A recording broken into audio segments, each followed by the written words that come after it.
everyone, this video is the part of our premium content. अगर आप economics से related किसी भी एग्जाम की तैयारी कर रहे हैं, B it academics B it competitive, चाहे आप इकोनॉमिक्स ऑनर्स कर रहे हैं या एमए कर रहे हैं, किसी भी यूनिवर्सिटी से, UGC NET, economics optional, Indian economic service, इन सब कोर्सेज की प्रिपरेशन आप हमारे ऐप के साथ कर सकते हैं. For more detail check out the link in the description. हमारे जो ऐप है उसका लिंक आपको डिस्क्रिप्शन में मिल जाएगा. For more free content, you can download the app or you can directly WhatsApp at the given number below and enjoy the lecture.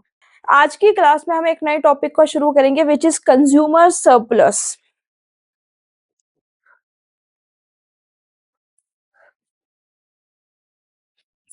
Consumers surplus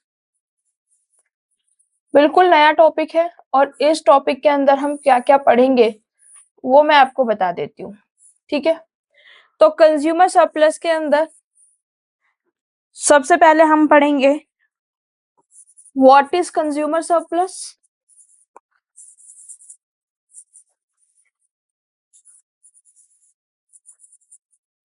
फिर हम देखेंगे कि how to derive consumer surplus for discrete good and non discrete good. ठीक है, तो जो discrete good है वो पढ़ेंगे and non discrete good.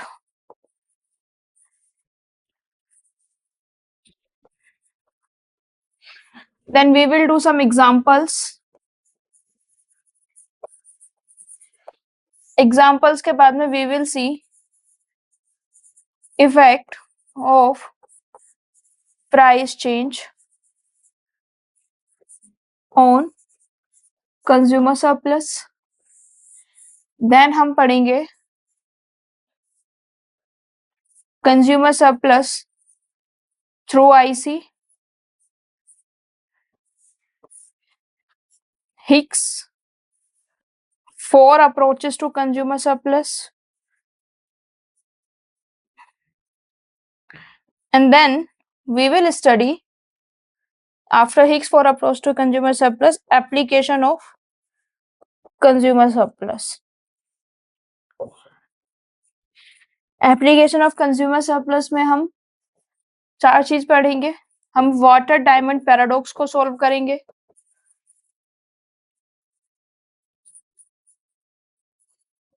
Then हम पढ़ेंगे loss from taxation, then gain from subsidy,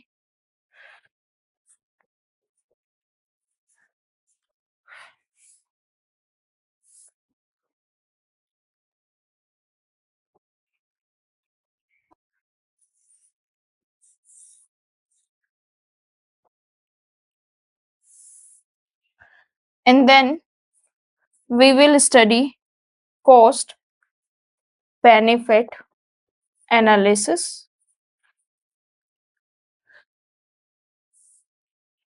and then we will see some criticism of this concept. Criticism of consumer surplus. ठीक है, फिर हम क्या करेंगे, क्रिटिसिज्म देखेंगे ऑफ कंज्यूमर सरप्लस.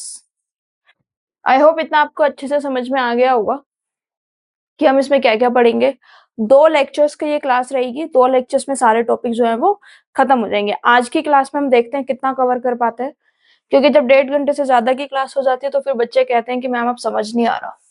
ठीक है, तो हमारा जो पढ़ने का ऑर्डर रहेगा वो भी यही रहेगा. सबसे पहले हम कंज्यूमर सरप्लस समझेंगे, फिर consumer surplus of discrete good, फिर उसका एग्जांपल, फिर उसका इफेक्ट ऑफ प्राइस चेंज, फिर नॉन डिस्क्रीट गुड में सेम चीजें, फिर हम देखेंगे कंज्यूमर सरप्लस आईसी एनालिसिस के थ्रू हम कैसे पता कर सकते हैं, हिक्स की क्या अप्रोच है to find out the consumer surplus, application and then criticism. तो कंज्यूमर सरप्लस क्या है सबसे पहले वो अब हम समझते हैं. Consumer surplus, what is consumer surplus. देखिए, let's say this is a person name Mowgli. ठीक है, मोगली है। मोगली को कोई एक प्रोडक्ट खरीदना है। लेट्स से मोगली को खरीदनी है कमोडिटी एक्स। कमोडिटी एक्स खरीदनी है मोगली को, और मोगली को लगता है कि कमोडिटी एक्स में 5,000 रुपए तक खरीद सकता हूं। ठीक है, यानी कि मोगली की नजर में कमोडिटी एक्स का जो वर्थ है वो 5,000 रुपीज है। Commodity x is worth 5,000 rupees और मुझे 5,000 रुपए तक की ये प्रोडक्ट मिलेगा तो मैं ले लूंगा। But being ignorant about the market, Mowgli goes to the market.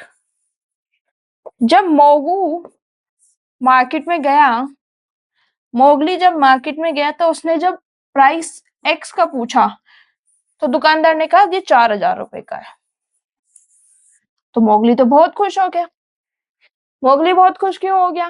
क्योंकि मोगली ने तो ये सोचा था कि मैं तो इसको 5,000 तक भी ले आऊंगा। उसको लगा कि कमोडिटी एक्स जो है वो मेरे को अगर 5,000 तक की मिलेगी तो मैं ले आऊंगा। But he was extremely happy क्योंकि उसे वो 4,000 की मिली। तो उसको साइकोलॉजिकल सेटिस्फेक्शन कितने का हुआ? वो कितना पे करने के लिए तैयार था? 5,000। कितना उसे अल्टीमेटली पे करना पड़ा? 4,000। तो ये जो 1,000 है ना, कि हम जितना पे करना चाहते थे और एक्चुअल में जितना पे करके आते हैं उसका जो डिफरेंस है उसी को हम क्या बोलते हैं? Consumer surplus. ठीक है, समझ में आया? कंज्यूमर सरप्लस का जो कॉन्सेप्ट था वो अल्फ्रेड मार्शल ने ही दिया था अपनी बुक प्रिंसिपल ऑफ इकोनॉमिक्स में, जो कि 1890 में लिखी। मार्शल के जितने भी मेन कॉन्सेप्ट है सब प्रिंसिपल ऑफ इकोनॉमिक्स में ही देखने के लिए मिलते हैं, और इसी में ही जो कंज्यूमर सरप्लस का कॉन्सेप्ट है वो बहुत इंपॉर्टेंट था। ठीक है, तो जैसे मैंने अभी आपको समझाया कि आप मार्केट में जाते हैं तो आपकी एक धारणा होती है, आप एक परसेप्शन के साथ जाते हैं कि मेरे को ये प्रोडक्ट इतने रुपए में मिल जाएगा तो मैं ले लूंगा। ठीक है, अब लेट्स से पिज्जा आप खाने जा रहे हैं डोमिनोज में, तो आप ये मान के चलते हैं कि मेरे को अगर 500 रुपए तक का पिज्जा मिलेगा तो मैं खा लूंगा। नाउ जब आप मार्केट में जाएंगे तो दो सिचुएशंस होंगी। पहली सिचुएशन तो ये होगी कि आपको वो पिज्जा 500 का ही मिले, और दूसरी सिचुएशन ये होगी कि वो पिज्जा आपको 500 से कम का मिले। तो अगर वो पिज्जा आपको 500 रुपए का ही मिलता है जितना आपने सोचा हुआ था, तो आपको उसमें कोई एक्सेस साइकोलॉजिकल सेटिस्फेक्शन नहीं मिल रहा है। बट अगर वो आपको उससे कम का मिलता है तो आपको एक एक्सेस साइकोलॉजिकल सेटिस्फेक्शन मिलता है। आपका जो गेन यूटिलिटी है उसमें गेन होता है, आपका जो सेटिस्फेक्शन है वो आपका बढ़ता है। उसी को न्यूमरिक टर्म्स में कंज्यूमर सरप्लस का नाम दिया गया। अब मैं फॉर्मल डेफिनेशन बताती हूँ कंज्यूमर सरप्लस की। ठीक है, जो बुक्स में या कहीं भी आपको देखने के लिए मिलेगी। कॉन्सेप्ट समझ में आ गया? A formal definition.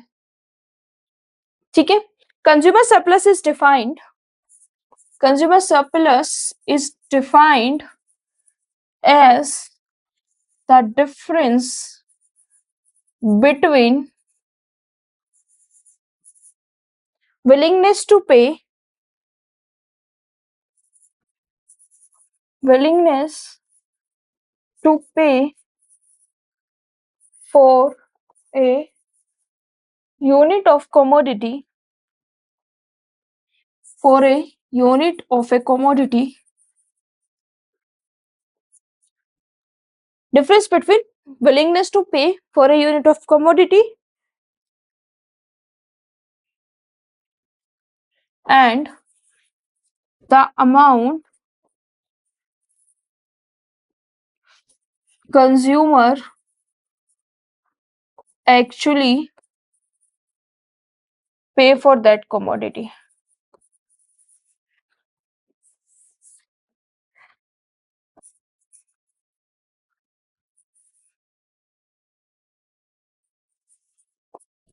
डेफिनेशन को ब्रेक डाउन करते हैं, जैसे स्टार्टिंग से हम हर डेफिनेशन को ब्रेक डाउन करते हुए आ रहे हैं।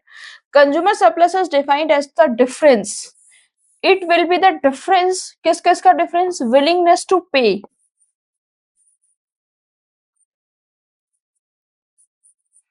willingness to pay for a unit of a commodity and the amount consumer actually pays. ठीक है, यानी कि इसके बीच का जो डिफरेंस है उसकी हम बात कर रहे हैं। जो मैंने अभी आपको थोड़ी देर पहले एग्जांपल दिया उसमें मैंने आपको क्या बोला था कि जो मोगली है वो कितना पे करने के लिए तैयार था, 5000, और अमाउंट उसने एक्चुअली कितना पे किया, 4000। तो डिफरेंस 1000 क्या बोला था मैंने, कंज्यूमर सरप्लस। ठीक है, फॉर्मल डेफिनेशन क्लियर हो गई, इतने में कोई कंफ्यूजन। अब विलिंगनेस टू पे पे थोड़ा सा और डिस्कशन करते हैं। ये विलिंगनेस टू पे का क्या मतलब है, what do you mean by willingness to pay. Willingness to pay का मतलब होता है बेटा कि मैं कितना पे करने के लिए तैयार हूं for a unit of a commodity. ठीक है, विलिंगनेस टू पे का मतलब क्या होता है, विलिंगनेस टू पे का मतलब ये होता है कि मैं कितना पे करने के लिए तैयार हूं। अब विलिंगनेस टू पे को क्या हम डिमांड कर्व कह सकते हैं। डिमांड कर्व हमको क्या बताता है, what does demand curve tell us. Demand curve हमको बताता है मैक्सिमम प्राइस जो एक कंज्यूमर पे कर सकता है। डिमांड शेड्यूल क्या है, प्राइस और क्वांटिटी। डिमांड कर्व क्या बताता है, relation between price and quantity. इतने में कोई कंफ्यूजन।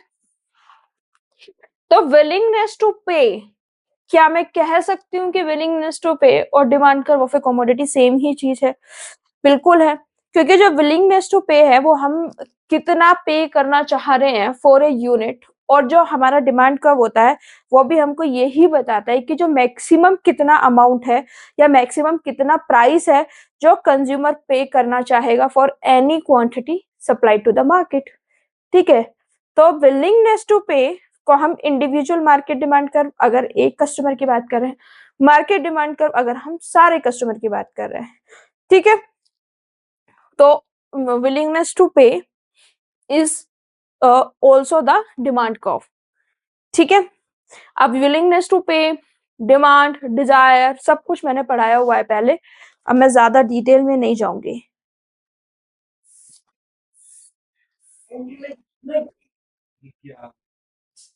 अब हमको क्या करना है, एक शेड्यूल देखना है। ये बायर्स हैं,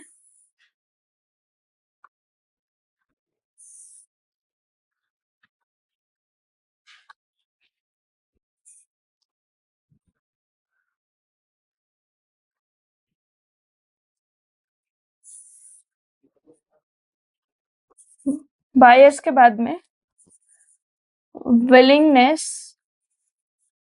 टू पे। ठीक है, लेट्स से जो कंज्यूमर ए है वो एक प्रोडक्ट के लिए 2000 रुपए देने के लिए रेडी है, जो कंज्यूमर बी है वो सेम प्रोडक्ट के लिए 1700 रुपीज देने के लिए तैयार है, जो कंज्यूमर सी है वो सेम प्रोडक्ट के लिए 1500 रुपए देने के लिए तैयार है, और जो कंज्यूमर डी है वो सेम प्रोडक्ट के लिए 1200 रुपए देने के लिए तैयार है। ठीक है, तो हर किसी का अपना एक विलिंगनेस टू पे होता है, हर किसी को एक कमोडिटी का मार्जिनल वर्थ लगता है। मेरे को लगता है कि इसका वर्थ 2000 है, हो सकता है अगले इंसान को उसका वर्थ केवल 1700 का ही लगे। ठीक है, अगर मार्केट प्राइस जो है वो 1200 है, विलिंगनेस टू पे एक्स, मार्केट प्राइस अगर 200 है तो फिर कंज्यूमर सरप्लस कितना होगा, नेट गेन निकालते हैं। नेट गेन का मतलब क्या होता है, विलिंगनेस टू पे minus what he actually page. ठीक है,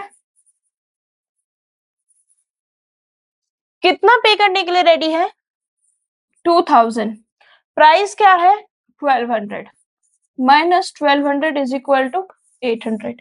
बी कितना पे करने के लिए रेडी है, 1700, market price 1200, 500, C 1500 minus 1200 is equal to 300, then D 1200 और उतना ही मार्केट प्राइस है, तो उसको कंज्यूमर सरप्लस जो है वो 0 हो जाएगा। और डी को ही हम क्या बोलेंगे, डी हमारा मार्जिनल बायर होगा। डी क्या है हमारा, मार्जिनल बायर। ठीक है, इतना समझ में आया। और अब हम देखते हैं consumer surplus for discrete good.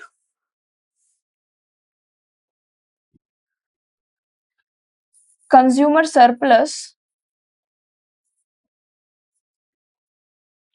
For discrete good. तो सबसे पहले तो हमको डिस्क्रीट गुड समझना है क्या होता है। डिस्क्रीट गुड मैथमेटिक्स में पढ़ाया हुआ है मैंने, जिसको हम केवल इंटीजर्स में कर सकते हैं। ठीक है, यानी कि डिस्क्रीट गुड का मतलब ये होगा कि जो कंज्यूमर है when it comes to discrete good, when it comes to discrete good, इसका मतलब ये है कि हम केवल इसको इंटीजर यूनिट्स में खरीद या बेच सकते हैं। ठीक है, तो कहीं भी डिस्क्रीट गुड्स पूछा जाए तो क्या लिखना है, goods that can be bought and sold in integer units only। ठीक है, वो गुड्स जो हम केवल इंटीजर यूनिट्स में बेच सकते हैं। इंटीजर यूनिट से मतलब 1 2 3 4 5। इसमें 1.3 डेसिमल या रियल नंबर का कोई भी कॉन्सेप्ट नहीं है, जो पूरा का पूरा एक इंटीजर है, केवल उसी की बात हमको करनी है। आई होप इतना आपको समझ में आ गया होगा। कंज्यूमर सरप्लस की बात और डिटेल में करें उससे पहले हमको एक चीज और समझनी है, that is reservation price. What is reservation price? Reservation price जो हमारा होता है that is maximum price a consumer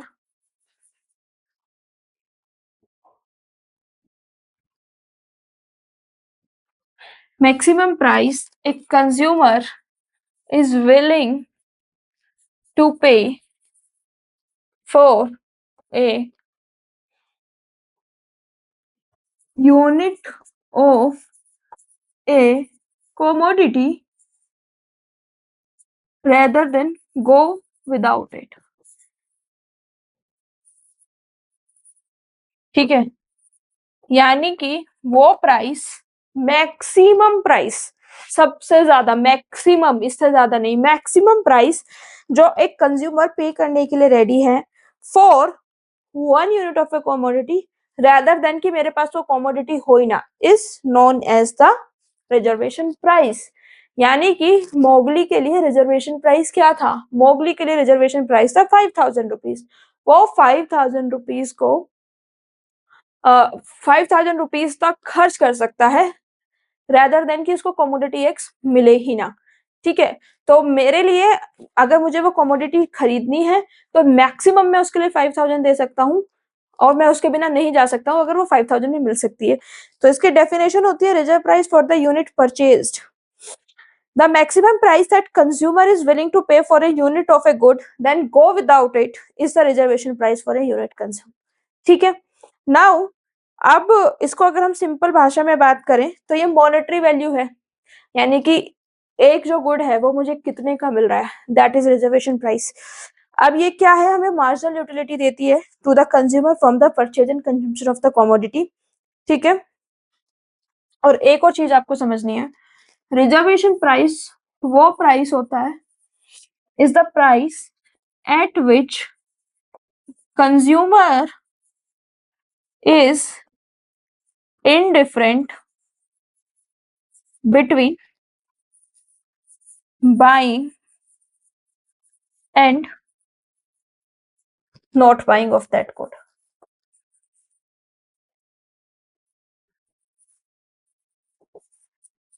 ठीक है, वो इंडिफरेंट हो जाता है उस प्राइस पे। ठीक है, अब दो तीन चीजें जो आपको ध्यान रखनी है कि एक इंडिविजुअल जो है वो गुड्स को नहीं खरीदेगा अगर उस गुड का जो प्राइस है वो रिजर्वेशन प्राइस का ज्यादा है, ठीक है। अगर किसी भी लेट्स से गुड एक्स, अगर इसका प्राइस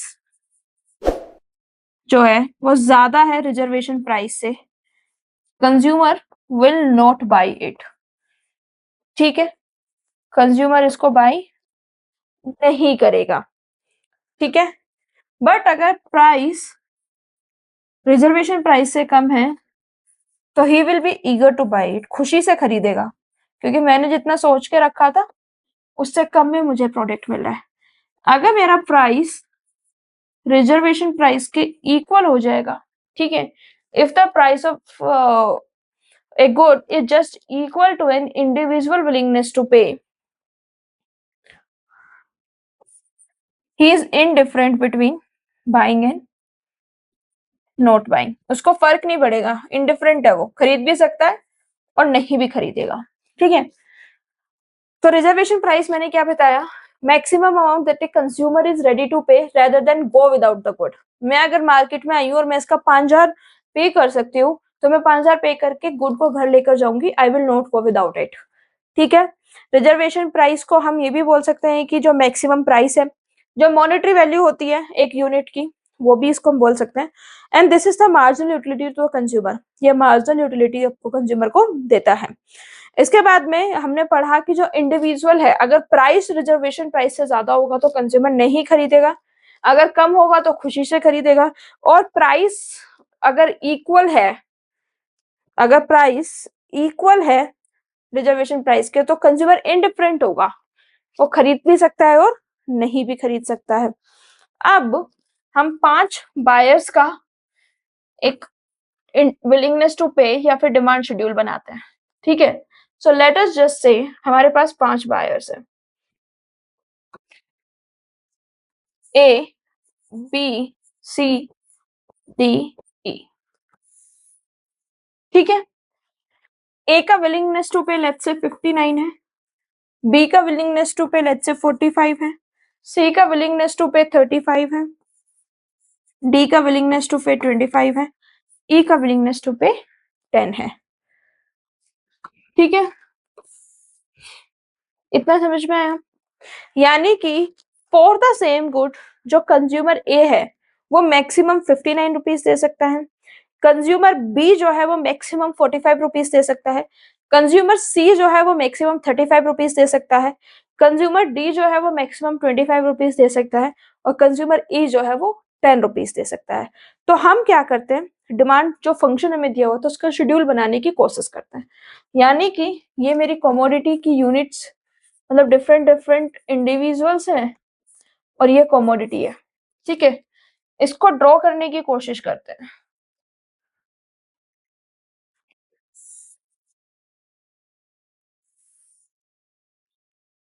ठीक है। Let us just draw it.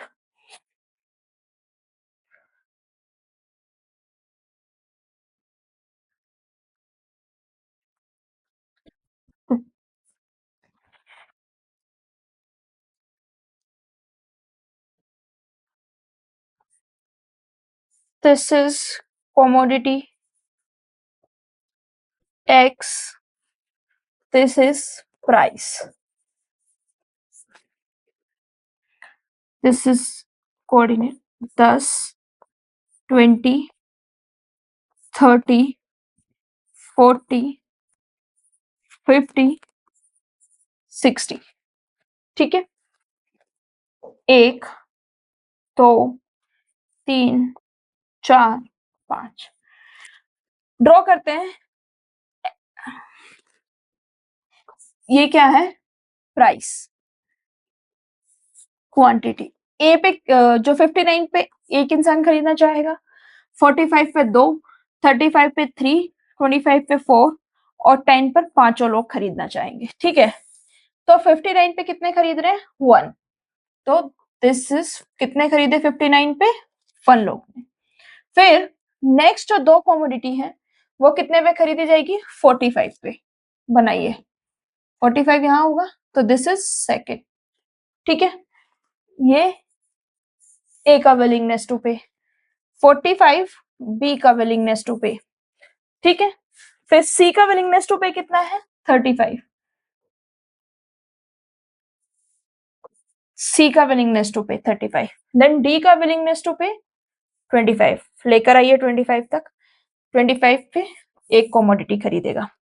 ई का विलिंगनेस टू पे 10, लेकर आइए,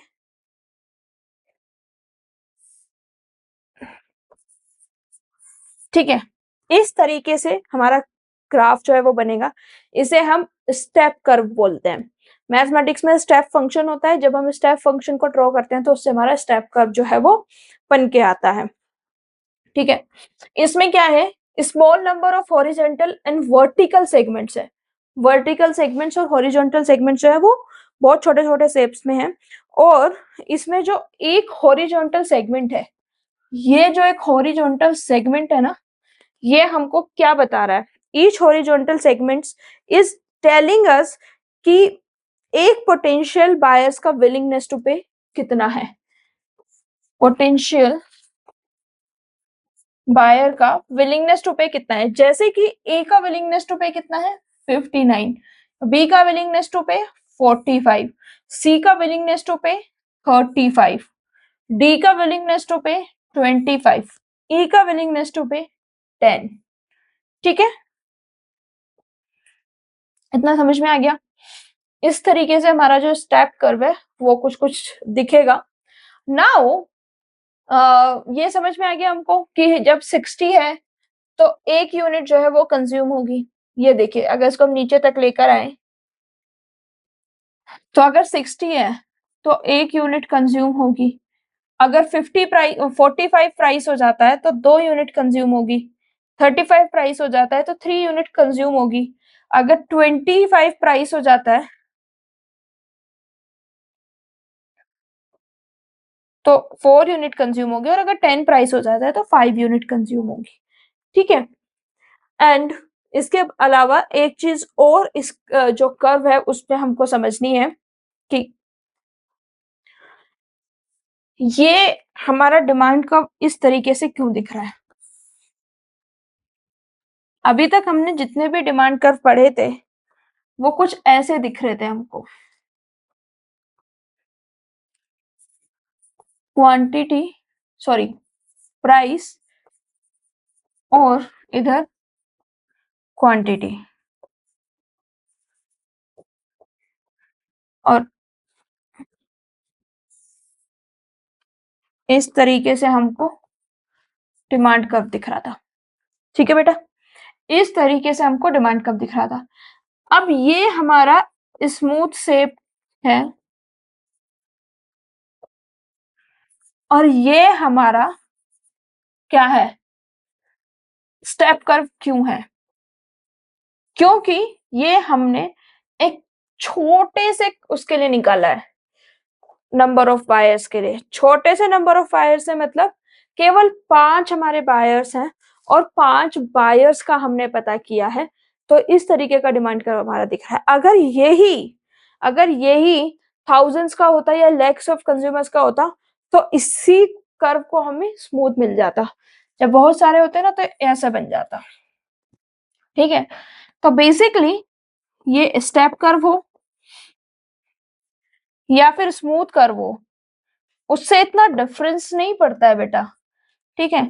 स्टेप कर्व हो या फिर स्मूथ कर्व हो, इससे कोई खास फर्क आपको देखने के लिए नहीं मिलेगा, ओके। एंड दोनों ही केसेस में हम इजीली कंज्यूमर सरप्लस का पता लगा सकते हैं। इट डजंट मैटर कि हमारा जो डिमांड कर्व है वो स्मूथ है या नहीं, we can easily find out the consumer surplus, ठीक है। आई होप इतना आपको समझ में आ गया होगा, इतने में कोई भी कंफ्यूजन आपको नहीं होगा। अगर इतने में आपको कोई भी कंफ्यूजन है तो आप मुझे बता दीजिए, ठीक है।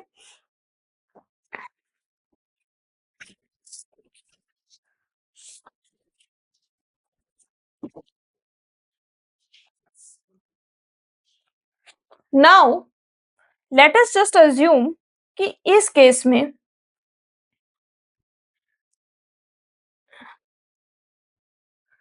इसको मैं रिमूव कर देती हूँ।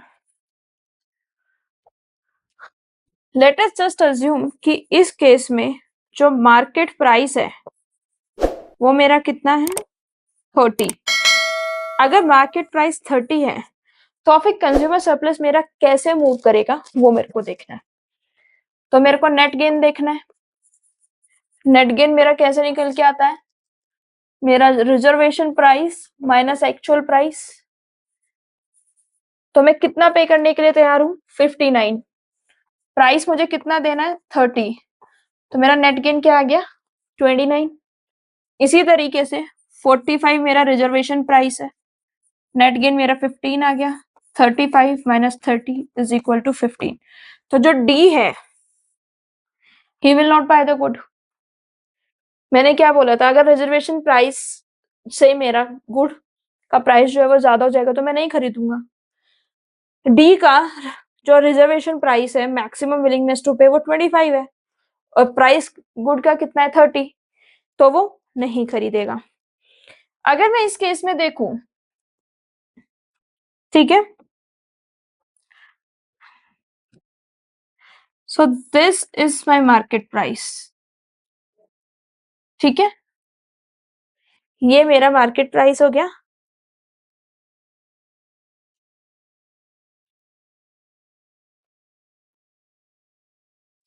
ये मेरा मार्केट प्राइस हो गया और मेरे को इससे कंज्यूमर सरप्लस कितना मिला,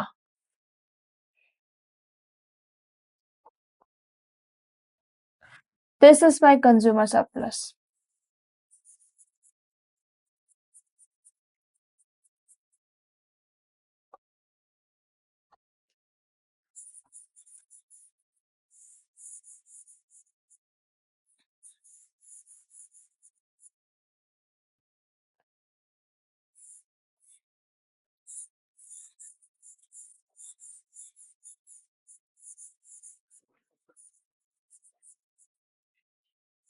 ये जो शेडिड पोर्शन है ना, मैंने इतना टाइम लगा के इसीलिए शेड किया है ताकि आपको कोई कंफ्यूजन ना हो। This shaded portion is known as the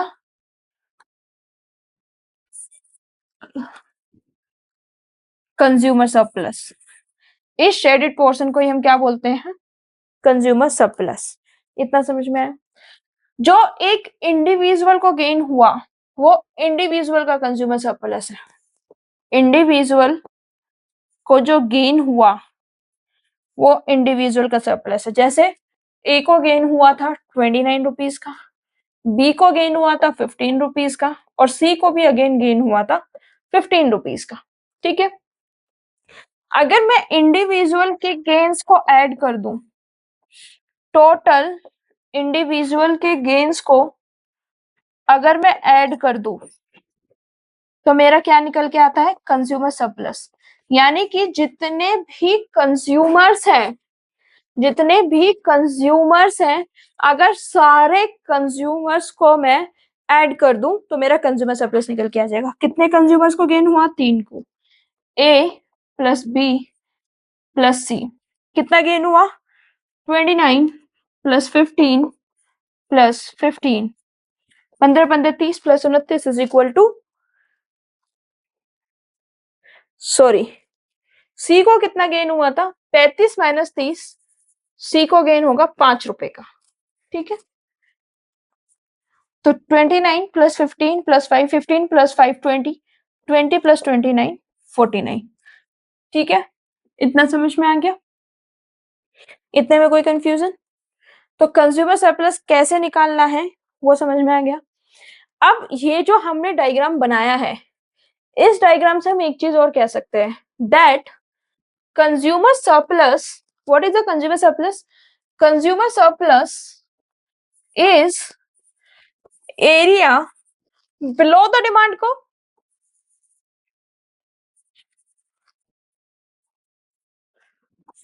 end above the price line.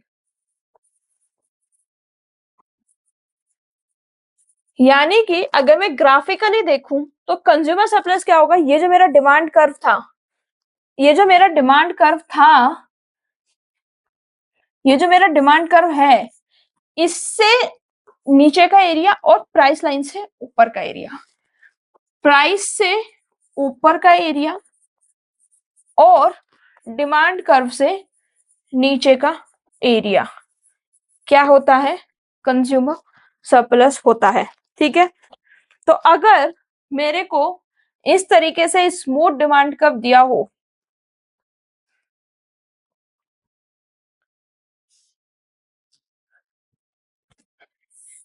Let's say this is my demand curve. ठीक है, ये मेरे को एक डिमांड कर्व दिया है और ये प्राइस है, demand curve and this is price. तो इस केस में मेरा कंज्यूमर सरप्लस क्या होगा, area below the demand curve के नीचे कितना है और above the price line. So this triangle is going to be my consumer surplus area. ठीक है, ए बी सी, ये जो ए बी सी ट्राइंगल है, this is going to be my consumer surplus. और अगर हम ग्राफिकली देखें then this area is known as the consumer surplus. ठीक है, इतना समझ में आया। That's it for today's lecture guys. I just hope कि आपको आज का वीडियो बहुत अच्छा लगा होगा। अगर आपको वीडियो अच्छा लगा है तो like it, share it, subscribe to the channel. Please subscribe करके जाइए, क्योंकि I have seen in my analytics कि आप लोग वीडियोस देख लेते हैं, सब्सक्राइब नहीं करते हैं। Please make sure to subscribe and hit the notification bell, ताकि नेक्स्ट टाइम जब भी वीडियो अपलोड करूँ वो जल्द से जल्द आपको मिले।